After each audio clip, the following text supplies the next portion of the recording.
الحوافظ واحطه في الفريزر واطلعه جاهز على طول على العمايل. بس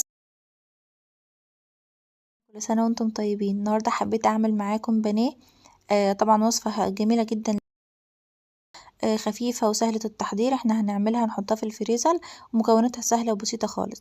هنا كان معايا صدر فرخة، كنت بس بقطعه كده عشان اسهل الفرم في الكبة.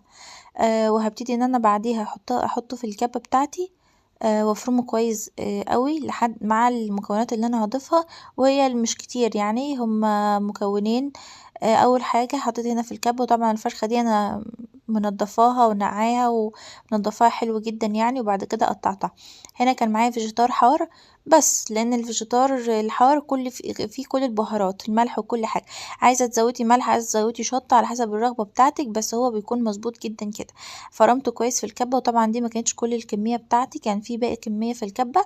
وهنا ابتديت ان انا اشكله، حطيت بس شوية زيت على ايديا عشان اسهل التشكيل، لان لما بيتفرم في الكبة بيكون ملزق حبتين كده، فعشان تسهلي التشكيل عليكي بتحطي بس شوية زيت على ايه، على الايد، على ايديكي وخلاص. هنا بين كل طبقة وطبقة كنت بحط اكياس عشان خاطر ما يلزقوش في بعض. وبعد كده بدخله في الفريزر لحد ما جهز الكفر بتاعه اللي هو الكريسبي. هنا كانت كل دي، ما كانتش كل الكمية زي ما قلت لكم، وبسم الله ما شاء الله عمل معايا اكتر من 38 قطعة. آه هنا بقى كنت ده الكريسبي، هو طبعا خشن فلازم ان احنا ننعمه شوية. حطيته هنا في المصحنة بتاعتي، وهبتدي ان انا انعمه شوية، وبعد ما هنعمه بقى هبتدي ان انا اغطي بيه البانيه بتاعي. هنا محلول مية، حاطه فيه ملح وتوم باودر وبصل باودر وشطة حسب الرغبة.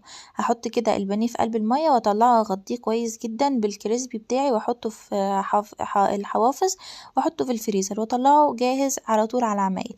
بس كده، وربنا يحسن ما بين ايديكم يا رب.